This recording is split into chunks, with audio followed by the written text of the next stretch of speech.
Adakah kau lupa kita pernah berjaya? Adakah kau lupa kita pernah berkuasa, memayungi sepertiga dunia, merentas benua, melayani samudra. Warahmatullahi wabarakatuh Sobat Story. Alhamdulillah Sabtu pekan ini kita bisa ketemu kembali dalam bedah buku. Ya, bukunya kita nanti loh, yaitu Muhammad Al-Fatih 1453. Oke, sebelumnya ini saya bawa Mbak Desi kok bawa dua buku? Ya, ini sebetulnya sepasang nih dalam sebuah hadis Rasulullah, yaitu Muhammad Al-Fatih 1453 tentang kota Konstantinopel, dan ini tentang kota Roma. Tapi ini kita bahas next kapan-kapan biar teman-teman penasaran. Oke, pertama-tama saya mau bercerita mengenai kesan saya dulu terhadap buku setebal 318 halaman ini. Buku ini tuh keren banget teman-teman. Kenapa saya bilang keren? Karena kalau buku itu saya baca lebih dari 2 kali, pasti buku itu keren. Karena saya tipe orang yang tinggi ekspektasinya terhadap sebuah buku. Jadi kalau buku itu nggak bagus, sekali aja cukup. Oke, nggak usah berlama-lama, kita langsung aja yuk bahas buku ini. Isinya apa sih? Buku sejarah, bisa dikatakan loh teman-teman, buku ini out of the box buat saya, membuat saya jatuh cinta pada pelajaran sejarah yang sebelumnya saya niat masuk IPA itu biar nggak ketemu sejarah. Di sini di mukadimah buku ini ya disampaikan ada salah satu kutipan dari perkataan Malcolm X, yaitu history is a people memory, and without a memory, man is deemed to be lower animals. Di sini Malcolm X memberikan satu kalimat betapa pentingnya sejarah. Tanpa sejarah, maka kita lebih rendah dari binatang. Nah, apa fungsinya buat kaum muslimin? Jadi kaum muslimin kalau nggak ngerti sejarahnya, biasanya ngeremehin. Kalau udah ngeremehin, biasanya nggak percaya kalau Islam itu luar biasa. A test of faith. Kisah Muhammad Al-Fatih dalam sejarah ya bisa dikatakan itu sebagai sebuah a test of faith, sebuah ujian keimanan. Kenapa disebut ujian keimanan? Karena kisah Muhammad Al-Fatih bercerita tentang hadis mulia Rasulullah SAW mengenai 2 kota yang akan ditaklukkan oleh kaum muslimin. Lisan Rasulullah menyampaikan itu pada tahun 600-an. Sedangkan Muhammad Al-Fatih berhasil menaklukkan Konstantinopel tahun 1453. Ada rentang 800 tahun penantian. Yang ini kalau tidak orang beriman tidak akan sanggup menantinya. Ya. Apa yang menyebabkan ya, 800 tahun penantian ini? Nah, kita akan ngebahas 800 penantian ini loh. Luar biasanya dari sisi Konstantinopel, seberapa luar biasa hingga ia membutuhkan waktu 800 tahun untuk ditaklukkan, dan bagaimana kaum muslimin di dalamnya. Jadi ini benar-benar sebuah kisah yang membuat kita harus mempertanyakan kembali nih. Kita itu kalau dikatakan muslim, sebesar apa faith kita, sebesar apa percaya kita terhadap firman-firman Allah, terhadap apa yang diucapkan oleh baginda Rasulullah SAW. Termin pertama, saya akan cerita dulu mengenai kota yang bernama Konstantinopel. Kalau teman-teman di era modern, teman-teman bisa lihat kota bernama Istanbul di Turki pada saat ini. Nah, apa sih istimewanya Konstantinopel ini? Saya sebutkan dari para pujangga dulu. Ya, dari Ali bin Abu Bakar Al-Harawi, penulis Islam pada abad ke-12, menceritakan Konstantinopel adalah sebuah kota yang lebih besar daripada yang masyhur dikatakan. Semoga Allah yang Maha Pengasih dan Maha Pemurah dan Maha Dermawan berkenan menjadikannya ibu kota negara Islam. Nasri, penulis Islam abad ke-15, menyatakan tentang Konstantinopel, begitu banyak sekali yang terjadi pada pertempuran ini, sehingga pena tidak dapat menjelaskan semuanya, dan lidah tidak dapat merinci semuanya. Dan yang terakhir, saya ingin menceritakan tentang bagaimana Napoleon Bonaparte memuji kota Konstantinopel. Ya, teman-teman bisa lihat di slide, itu dalam bahasa Prancis. Saya berikan translate-nya saja, ya. Apabila dunia ini adalah sebuah negara, maka tempat yang paling layak menjadi ibu kotanya adalah Konstantinopel. Ini adalah pujian para pujangga di seluruh dunia mengenai keistimewaan kota Konstantinopel. Bisa dikatakan bahwa Konstantinopel itu kota yang paling diinginkan di seluruh dunia. Oke, teman-teman silahkan perhatikan slide. Saya akan bercerita kenapa sih Konstantinopel begitu diinginkan. Yang pertama, teman-teman bisa lihat ada tembok yang luar biasa kokoh bertahan selama 1100 tahun. Ya, tembok Konstantinopel. Teman-teman kalau ke Turki sekarang masih itu ketemu bekas tembok Konstantinopel yang didirikan oleh Kekaisaran Romawi Timur. Tembok inilah yang menjadi batas ujiannya kaum muslimin ya, bahwasanya tembok itu telah berdiri 1100 tahun dan belum satupun yang bisa menaklukkan. Ini dibutuhkan kaum muslimin yang luar biasa keyakinan dan persiapannya untuk menaklukkan tembok yang telah berdiri selama 1100 tahun. Oke. Setelah tembok, ini kan buatan manusia. Ada dua posisi strategis yang diberikan oleh alam kepada Konstantinopel, yaitu Laut Marmara dengan keganasan ombaknya dan Selat Tanduk yang kemudian dilindungi dengan rantai yang super besar. Jadi secara geografis ya teman-teman, secara alami, secara fisik, Konstantinopel itu dijuluki kota the perfect defense, kota dengan perlindungan yang sempurna. Oke, setelah geografisnya nih teman-teman, Konstantinopel itu bukan kota kosong ya, ada pemerintah di dalamnya. Bahkan Konstantinopel itu dijuluki sebagai pusat penyebaran Nasrani di bagian Eropa bagian timur, atau dikatakan dia adalah Kekaisaran Romawi Timur. Dan teman-teman tahu di Konstantinopel ada sebuah bangunan yang diinginkan seluruh dunia dan super indah, yaitu Hagia Sophia. Dan ini bangunan ini beserta kotanya dijaga dengan sepenuh hati oleh Kaisar Konstantin dengan segenap kekuatan pasukan salib. Jadi ini teman-teman ya, perfect banget kondisi kota Konstantinopel sebelum ditaklukkan oleh Muhammad Al-Fatih pada tahun 1453. Yang kalau ini nih, kalau muslim yang munafik gitu ya, muslim yang fasik melihat temboknya sebegitu besar, kemudian melihat perlindungan geografisnya begitu sempurna dan melihat para penjaganya ya, itu ya udahlah yuk mundur aja gimana gitu ya. Ya janji Rasulullah kapan-kapan deh kita penuhin. Nanti kalau Allah juga udah menjanjikan juga bakal jadi gitu. Apakah seperti ini sikap kita, dan ataukah sikap kita sebagaimana Muhammad Al-Fatih nih? Ya, kira-kira sikap Muhammad Al-Fatih kayak gimana sih? Apakah kita minder dulu lihat Konstantinopel kayak gitu, atau kita lebih meyakini ucapan mulia dari lisan baginda Rasulullah SAW? Yuk, mari kita next ke slide berikutnya, The Sacred Promise. Ada hadis yang sangat terkenal teman-teman di kalangan kaum muslimin. Saya bacakan ya hadisnya. Hadis riwayat Ahmad. Berkatalah Abdullah bin Amr Ash, bahwa ketika kami duduk di sekeliling baginda Rasulullah SAW untuk menulis, lalu Rasulullah SAW ditanya tentang kota manakah yang akan ditaklukkan oleh kaum muslimin terlebih dahulu, Konstantinopel atau Roma? Maka Rasulullah menjawab, kota Heraklius terlebih dahulu, yakni Konstantinopel. Dan ini disusul dengan hadis berikutnya teman-teman yang tidak kalah istimewa.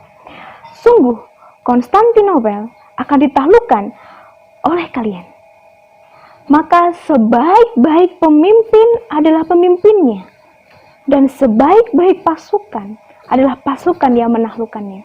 Hadis riwayat Ahmad.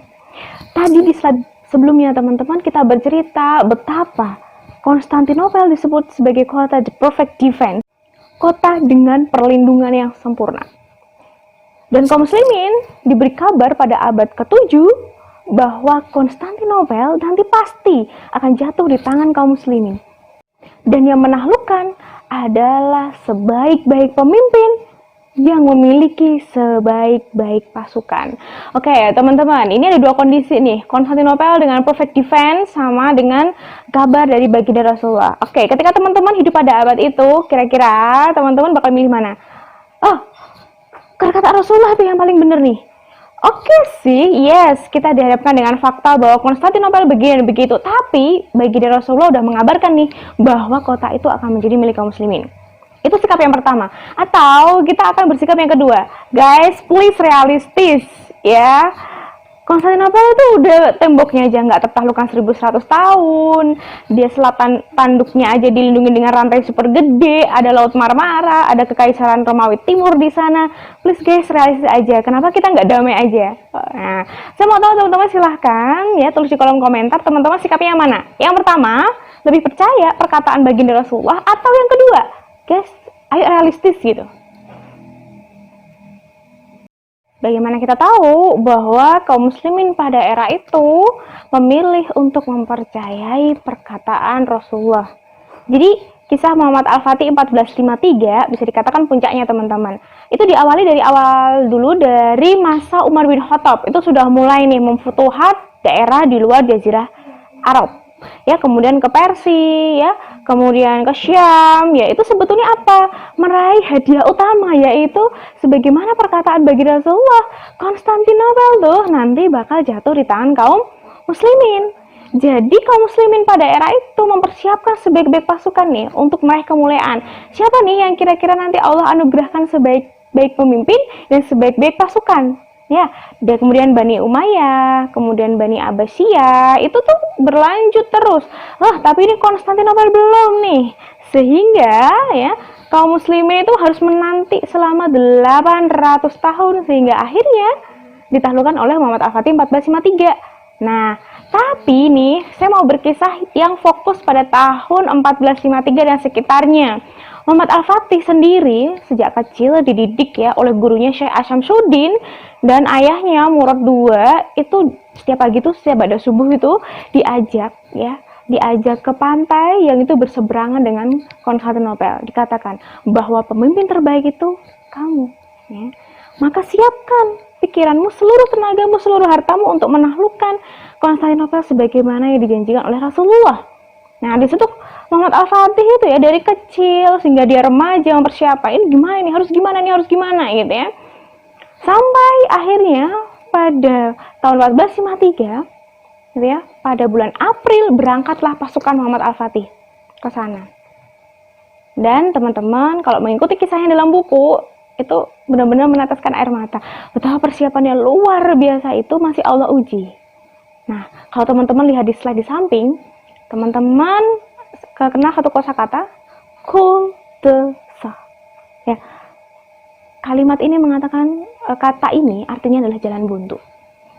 Jadi pada saat usaha kaum muslimin untuk menaklukkan Konstantinopel itu menemukan jalan buntu teman-teman. Nggak sekali dua kali. Begitu juga kisah Muhammad Al-Fatih ini, dia juga pada satu sebelum kemenangan itu tiba, ada titik yang membuat Muhammad Al-Fatih itu merasa buntu. Ada titik yang membuat Sultan Muhammad Al-Fatih itu merasa ya aja kita balik lagi besok gitu. Nah ini sejak zamannya Rasulullah sudah didokumentasikan dengan apik oleh Allah dalam firman-Nya dalam surat Al-Ahzab ayat 10-11. Disitulah orang-orang mukmin dan digoncangkan hatinya dengan goncangan yang sangat. Dan ingatlah ketika orang-orang munafik dan orang-orang yang berpenyakit dalam hatinya berkata, Allah dan Rasul-Nya tidak menjanjikan kepada kami melainkan tipu daya. Jadi teman-teman, ketika kaum muslimin sedang berusaha menebus janjinya Allah, ketika kaum muslimin berusaha menegakkan syariatnya Allah, itu pasti Allah akan uji. Sehingga kita akan berada pada suatu kondisi di mana itu seolah-olah jalan buntu. Nggak zaman dulu, nggak zaman sekarang. Teman-teman pasti juga merasakan. Ketika teman-teman mau hijrah, ketika teman-teman sudah meniatkan mau berubah menjadi lebih baik, ketika teman-teman sudah meniatkan diri untuk naik level, kita akan menemui suatu kondisi yang disebut dengan kul-de-sa. Di situ benar-benar titik ujian. Kita mau lanjut atau putar balik. Nah ini jangan sampai ya, teman-teman sekarang, teman-teman meskipun ya sekarang sedang tidak bervisi menaklukkan Konstantinopel, teman-teman semuanya bervisi untuk mendekat kepada Allah, takarub kepada Allah, melaksanakan syariat Islam, menegakkan syariat Islam. Maka ketika teman-teman menemui kondisi ini, kul-de-sa, mari kita lanjut. Jangan pernah sekalipun kita berpikir untuk putar balik. Oke. Nah ini Muhammad Al-Fatih dan para kaum muslimin itu memilih untuk ayo kita maju terus. Oke, apapun keadaan Konstantinopel, kita harus lebih yakin terhadap janjinya Allah. Maka nih Muhammad Al-Fatih itu mempersiapkan syarat untuk menjadi sebaik-baik pemimpin itu kayak gimana sih? Syarat untuk menjadi sebaik-baik pasukan itu gimana sih? Sikap Muhammad Al-Fatih yang diambil, ya teman-teman pernah dengar kisah nggak? Muhammad Al-Fatih itu loh sejak balik tidak pernah melihat punggung orang lain ketika sholat. Apa maknanya? Muhammad Al-Fatih selalu menjadi imam. Muhammad Al-Fatih tidak pernah ketinggalan sholat tahajud setiap malam. Itu yang dilakukan oleh Muhammad Al-Fatih. Sehingga kita bisa menyaksikan kisah-kisah luar biasa dari pasukannya. Teman-teman akan mendengar kisah meriamnya Sultan Muhammad Al-Fatih adalah meriam yang paling gede di masanya. Sehingga orang dewasa itu bahkan bisa duduk di lubang meriamnya. Ya. Ini meriamnya luar biasa gede, ini meriam yang meruntuhkan tembok yang telah berdiri kokoh selama 1100 tahun. Oke. Kemudian yang kedua, teman-teman akan mendengar kisah bagaimana ketika Sultan Muhammad Al-Fatih dihalangi oleh rantai yang super gede di Selat Tanduk. Sultan Muhammad Al-Fatih menjadikan Bukit Galata sebagai pengganti lautan untuk memindahkan 72 kapal selama 1 malam. At-Taubah ayat 48 yang terjemahannya, sesungguhnya dari dahulu pun mereka telah mencari-cari kekacauan dan mereka mengatur berbagai macam tipu daya untuk merusakmu. Hingga datanglah kebenaran pertolongan Allah dan menanglah agama Allah padahal mereka tidak menyukainya.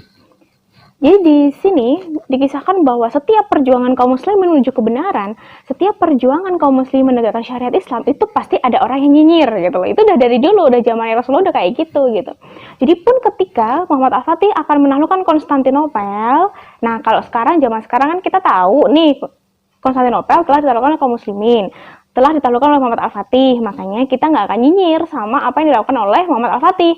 Tapi pada era di mana Muhammad Al-Fatih hidup, ini yang nyinyir tuh sampai level orang dalam pemerintahan Islam itu sendiri. Ya, teman-teman bisa baca kisah selengkapnya di bukunya. Artinya orang-orang yang menghalangi kita dari sikohnya perjuangan itu banyak banget. Itu bukan cuma orang yang emang kelihatan nyinyir gitu loh. Tapi itu bahkan orang-orang intelektual di dalamnya yang berusaha mematahkan semangat kaum muslimin dalam menjemput janji Allah. Jadi teman-teman kalau zaman sekarang gitu ya, kita kalau misalnya pas lagi semangat nih menegakkan syariat Allah, gak usah dengerin itu ya orang-orang yang dengan vibe negatif, karena orang-orang negatif itu punya masalah untuk setiap solusi. Bahkan ya, masalah dari setiap solusi. Nah, ini dari peringatkan Allah dalam surat At-Taubah ayat 48. Jadi keep forward aja untuk kita melakukan kebaikan, untuk melaksanakan syariat Islam. Lanjut aja terus, hingga Allah menangkan agama Allah itu. Hingga Allah buat kita bisa sikoh istiqomah pada ajaran Islam. Maka kisah Muhammad Al-Fatih itu betul-betul adalah sebuah kisah tentang ujian keimanan. Bukan semata-mata kita membahas teknologi modern yang Muhammad Al-Fatih gunakan, kekuatan pasukan Muhammad Al-Fatih yang luar biasa. Bukan, lebih dari itu. Ini adalah sebuah ujian kebenaran.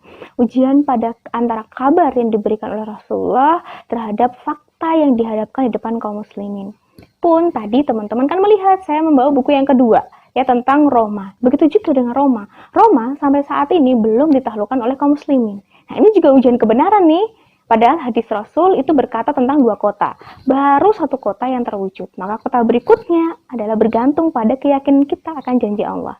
Kita akan menyambutnya atau mengabaikannya karena realita yang jauh dari janji Allah katakan.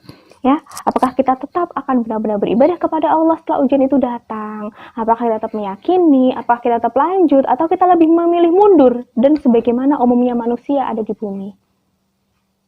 Kota Roma yang tadi saya sebutkan, ya, kita bisa sebutkan itu unfinished conquest atau penaklukan yang belum selesai. Kenapa? Karena hadis Rasul berkata tentang 2 kota. 1 kota baru ditaklukkan pada tahun 1453. Ya. Meskipun Muhammad Al-Fatih pada saat itu juga berencana untuk menaklukkan kota Roma sekalian, tapi Allah berniat membagi pahalanya menjadi 2. Ya, dalam surat An-Nur ayat 55, ya, ini harus senantiasa kita tancapkan teman-teman dalam hati kita. Bahwa dan Allah telah berjanji kepada orang-orang yang beriman di antara kamu dan mengerjakan amal-amal yang soleh, bahwa Dia sungguh-sungguh akan menjadikan mereka berkuasa di bumi sebagaimana Dia telah menjadikan orang-orang sebelum mereka berkuasa. Dan sungguh Dia akan meneguhkan bagi mereka agama yang telah diridhoinya untuk mereka. Dan Dia benar-benar akan menukar keadaan mereka sesudah mereka dalam keadaan ketakutan yang menjadi aman sentosa. Mereka tetap menyembahku dengan tiada mempersekutukan dengan sesuatu apapun denganku. Dan barang siapa yang tetap kafir sesudah janji itu, maka mereka itulah orang-orang yang fasik. Jadi mengenai Roma, kota Roma, ada pusat peradaban Romawi Barat di era dulu dan pusat peradaban Barat pada era sekarang. Allah telah memfirmankan, Rasulullah telah bersabda bahwa kota itu akan menjadi milik kaum muslimin. Ini PR kita pada generasi abad ini. Kota Konstantinopel telah ditaklukkan oleh Muhammad Al-Fatih dengan 800 tahun penantian. Kita sanggup ketika kita berkata bahwa saya beriman kepada Allah, kita telah bersyahadat asyhadu alla ilaha illallah wa asyhadu anna Muhammad Rasulullah. Maka seberapa lama kita sanggup untuk mewujudkan janji Allah, untuk menanti tegaknya janji Allah? Maka kita harus terus berusaha, bukan sebagaimana orang-orang fasik yang justru menjadi ingkar setelah datangnya kebenaran. Sekalian, udah sampai di sini dulu ya tentang kisah Muhammad Al-Fatih 1453. Loh mbak, yang sisi lain masih banyak belum diulas. Nanti next time. Kita hari ini fokus ngebahas a test of faith. Jadi kita fokus ngebahas tentang kita itu harus yakin loh sama janjinya Allah, terlepas dari betapa realitas itu bertolak belakang terhadap janjinya Allah. Nah, di story teman-teman, insya Allah kita akan mengadakan bedah buku sepekan sekali.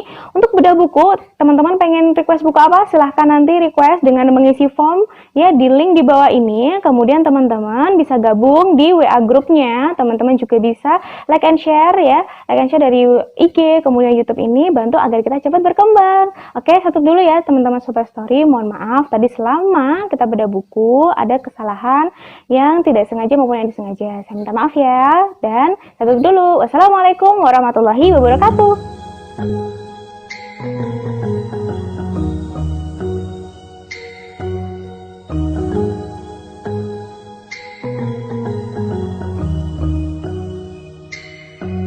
Adakah kau lupa kita pernah berjaya?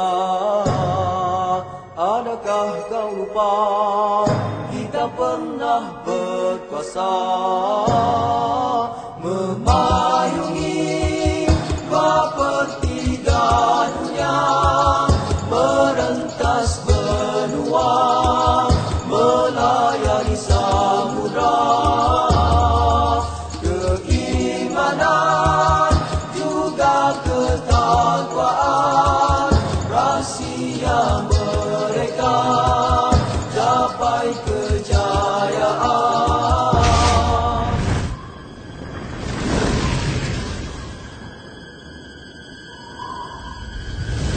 Adakah kau lupa kita pernah berjaya?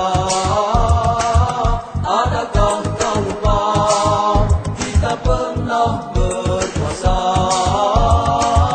memayungi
dan nurani, ketulusan jiwa mereka berjuang, keikhlasan hati dan nurani, ketulusan jiwa mereka berjuang. Adakah kau lupa sejarah telah mengajar kita budaya Islam di seratakannya, membina tamadun berjaya, merubah, mengangkat